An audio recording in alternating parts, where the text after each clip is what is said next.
Now, make sure that you read these questions correctly because the midpoint questions can be a little confusing. You have to determine if you're finding the midpoint or if you know the midpoint and you're finding one of the endpoints. It's very, very important. So what I always say is highlight midpoint S and then highlight where it says the midpoint over here.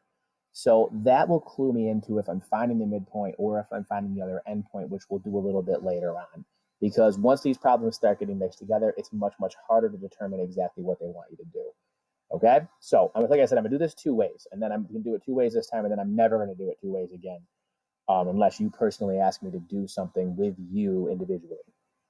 I'm gonna plot these 2 points. So 1, 2, 3, 4, 5, 6, 7, 8. 1, 2, 3, 4, 5, 6, 7, 8, 9, and it goes off my graph by 1.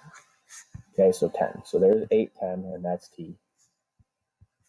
And then 6, 4. 1, 2, 3, 4, 5, 6. 1, 2, 3, 4.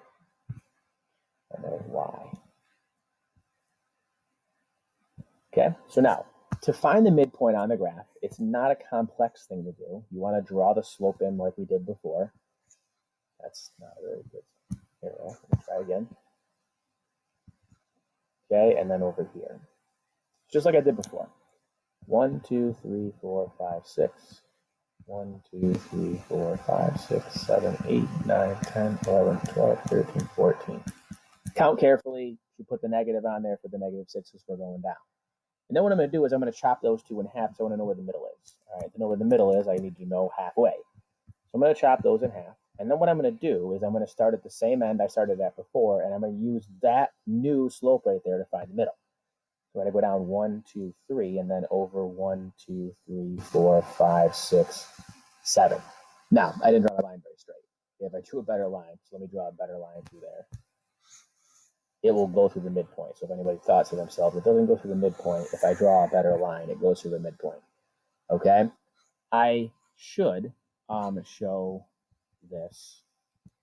Yeah, I really don't care if you write the numbers on it, but I should show that. And then what I should do is I should write down S, and it's negative 1, 1, 2, 3, 4, 5, 6, 7. I should write the coordinates down.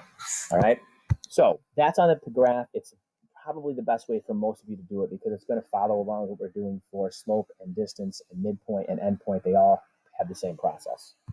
This is the way that I prefer to do midpoint myself, but it's because it's kind of the way I learned how to do it, and I don't need a graph to do it this way. So to find this, what I do is I average the x's. So I always do that like x like that, and then take an average of two things, negative 8 plus 6, those are the two x coordinates, and then chop it in half. Okay, if I put that in the calculator in a fraction, it's going to give me negative 1. So that's my x coordinate. And then I'm going to find my y coordinate. Same way, add the two y's together, chop it in half. That's going to give me 7. So my midpoint is negative 1, 7, which you can see is the same thing I got right there. Okay, so it doesn't matter which way you do this as long as you're very careful. Whatever way you pick, do it that way all the time.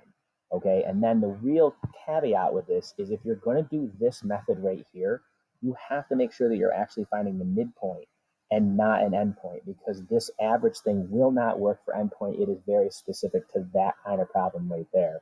And that's the reason I don't like to use it because if you don't read the question carefully enough, you're going to get every endpoint question wrong when you try to do it that way.